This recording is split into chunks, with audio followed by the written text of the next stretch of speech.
We all know those sleek Corollas, those rugged land cruisers roaring across continents. But have you ever wondered where this automotive empire sprouted? Forget Wemuscle or European luxury. No, this story begins in the heart of Japan, with a man named Sakichi Toyoda and his looms? That's right, this titan of the car world started not with engines, but with threads. So, ditch your preconceptions, gearheads. This is a story of unexpected beginnings, relentless innovation, and cars that purr like well-oiled machines. Get ready to discover how a weaver's dream became a global legend. Forget chrome and gasoline. Let's rewind to the early 1900s Japan. Meet Sakichi Toyoda, a man not known for horsepower, but for thread power. This unassuming inventor wasn't tinkering with engines, but with the rhythmic hum of looms. This takes us to 1867, with the birth of Sakichi Toyoda, a visionary inventor who would change the face of not just the automotive industry, but also manufacturing as a whole. Toyoda's early life was steeped in the world of textiles, working alongside his father in their family's weaving business. It was here that he witnessed firsthand the inefficiencies and challenges of manual looms. Driven by a passion for improvement, Toyoda dedicated his life to mechanizing the weaving process. His relentless tinkering led to the creation of the world's first automatic loom in 1924. This revolutionary invention not only improved efficiency and quality, but also embedded a core principle that would later become a cornerstone of Toyota's success: jidoka, meaning automation with a human touch. It meant respecting every thread, eliminating waste, and constantly tinkering for perfection. Now, these weren't your grandma's knitting needles. Sakichi's brainchild was an automatic loom, a marvel of ingenuity. It whirred to life, weaving intricate patterns. But here's the twist. It could stop itself if something went wrong, preventing wasted fabric and frustration. And guess what? This stop-and-fix spirit became the DNA of Toyota, woven into its very fabric. Toyota's inventive spirit wasn't limited to textiles. He also developed spinning machines, woodworking tools, and even a water-powered rice cooker. These ventures not only brought financial success to the Toyota family, but also honed his skills as an inventor and manufacturer. Years later, when Sakichi's son Kichiro fell in love with automobiles, he knew the path forward. Jacoda wouldn't just perfect fabric. It could refine engines, streamline production, and build cars that purred with Toyota quality. The success of the automatic loom brought prosperity to the Toyota family. But Sakichi's son, Kichiro, had bigger dreams. Inspired by the burgeoning automobile industry, he convinced his father to invest in automotive research and development. In 1933, the seeds of Toyota were sown, with the establishment of the automobile department within Toyota Automatic Loom Works. The company initially wasn't called Toyota. It was known as Toyota Spinning and Weaving Company until 1937. Toyota was chosen for its lucky connotations and ease of pronunciation in different languages. Sakichi Toyoda might have left an impressive woven legacy, but it was his son, Kichiro, who dreamt of a different kind of thread: the smooth hum of an engine. The automotive boom captivated him, and with his father's spirit of Jacoda as his compass, Kichiro embarked on a different path, from looms to engines. Kichiro Toyoda, Sakichi's son, used the money from selling the loom patent to invest in car making, sparking the company's transition from textiles to automobiles. Kichiro started small, tinkering in workshops, dissecting cars imported from abroad. But Kichiro wasn't interested in mere copies. He wanted to build something uniquely Japanese, something efficient, reliable, and affordable.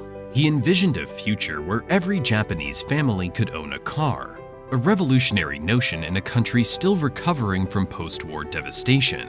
So, inspired by Western automobiles, Kichiro embarked on a daring mission: to build Japan's first practical passenger car. Armed with unwavering determination and a thirst for knowledge, Kichiro set off on a global research mission. He carefully dissected American and European cars, studying their engines, chassis, and manufacturing process.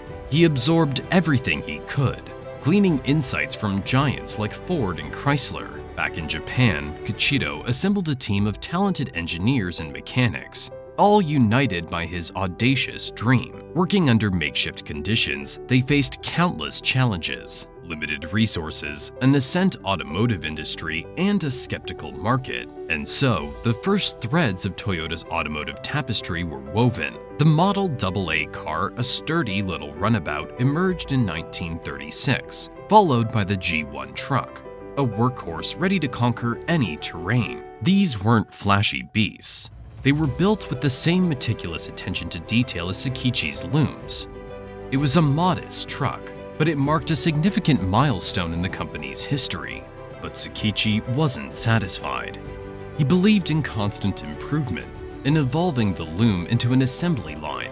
Inspired by American factories, he implemented the Toyota Production System, or TPS, a revolutionary approach that emphasized waste reduction, employee participation, and continuous kaizen, or improvement. And what a beautiful outcome it was! Iconic models like the Land Cruiser, a global off-road legend, and the Corolla, the world's best-selling car, were born from this philosophy. From humble beginnings in a loom workshop, Toyota had woven its way into the heart of the automotive world.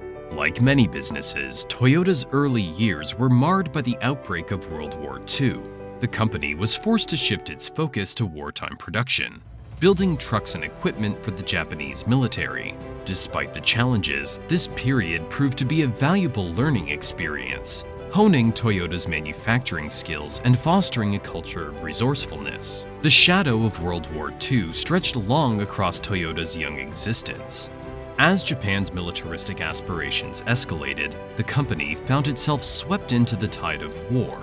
Kichito's dream of building cars for the people seemed a distant memory, as the factories pivoted to churning out trucks and equipment for the Imperial Japanese Army. The war transformed Toyota in profound ways. Gone were the gleaming track tests and bustling sales rooms. Buildings were repurposed for military production. Skilled engineers directed their genius towards weapons, and young men from the assembly lines donned uniforms. The carefree spirit of innovation gave way to a grim focus on efficiency and output, churning out tools of war under immense pressure. But the war wasn't just about sacrifice and hardship. For some, it offered unexpected opportunities. Young women stepped into factories to fill the void left by men shipped off to the front lines, gaining valuable technical skills and challenging traditional gender roles. Engineers experimented with new materials and production techniques, developing innovations that would later be adapted for civilian use. Allied bombers rained down fire on Japanese cities, leaving Toyota's factories in smoldering ruins. By the time the war ended in 1945, the company was on the brink of collapse. Kichito himself, heartbroken by the devastation and disillusioned with the militaristic path Japan had taken, stepped down as president. In the ashes of defeat, however, a new spark flickered. The Japanese people yearned for normalcy, for a chance to rebuild their lives. And amidst the rubble, a defiant spirit emerged within Toyota. The engineers, workers, and even Kichito himself refused to surrender. They saw in the destruction a blank canvas, an opportunity to rebuild, not just a company, but a better future. This is where Kichito implemented a new production system, the Toyota Production System, or TPS. The Toyota Production System, honed to perfection, turned out to be its secret weapon to scale through this national crisis. It also became the driving force behind Toyota's meteoric rise in the post-war era. This innovative system focused on eliminating waste, optimizing production flow, and empowering workers to identify and solve problems. Kanban forms, just-in-time or JIT delivery, and continuous improvement or Kaizen became core principles, turning Toyota into a lean, efficient, and highly adaptable manufacturing machine. The TPS wasn't just about numbers and machines. It was about respect for people. workers were encouraged to participate in decision-making, fostering a sense of ownership and pride in their work.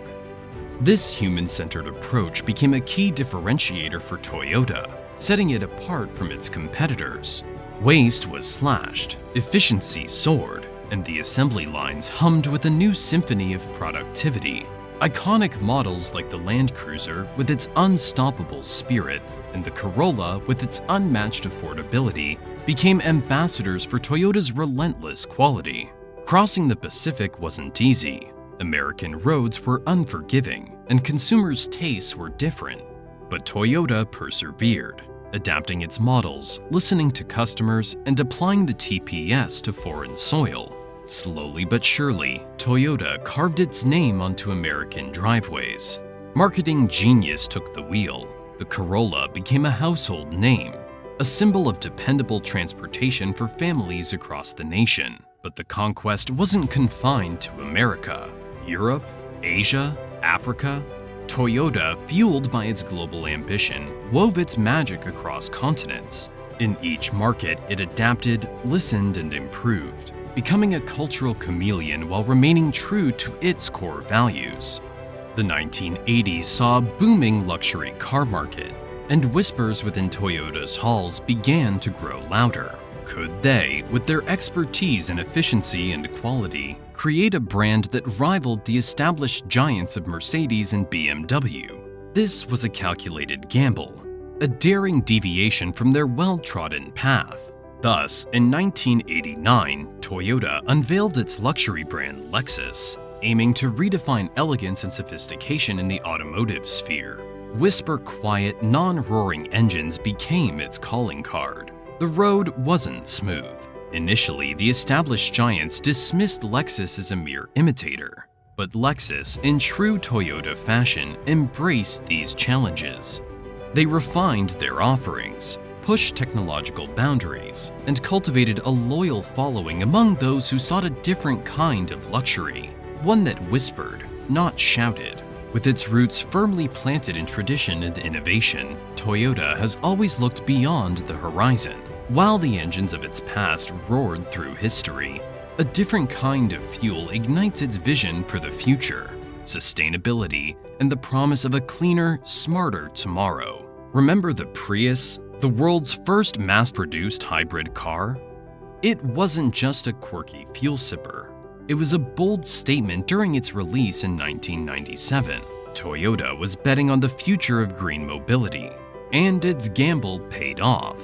The Prius became a symbol of eco-conscious driving, paving the way for a wave of hybrid and electric vehicles. But green cars weren't the only threads woven into Toyota's sustainable tapestry. Fuel cell technology, hydrogen power, and even research into flying cars. Toyota's insatiable curiosity is driving it towards a future where transportation is not just efficient, but environmentally responsible and accessible to all. This isn't just about saving the planet. It's about embracing a new kind of freedom. Imagine zero-emission vehicles gliding silently through megacities, leaving behind a trail of clean air and reduced noise pollution. Toyota's vision for the future is bold, but it's grounded in the same relentless pursuit of quality and improvement that fueled its rise to global success. It's not just technology driving the journey. Toyota is investing in people, fostering a culture of collaboration and diversity. From AI-powered factories to partnerships with universities, the company is weaving a future where human ingenuity and cutting-edge technology work hand in hand. Today, Toyota is the world's largest car manufacturer, selling vehicles in over 170 countries and employing 370,000 people globally. The Toyota logo contains two overlapping ovals. One represents the heart of the customer, and the other represents the heart of the product, showing how much the brand is committed to the TPS and its principles of continuous improvement and respect for people. Thank you so much for watching. Be sure to like and subscribe for more videos, and I'll see you in the next one.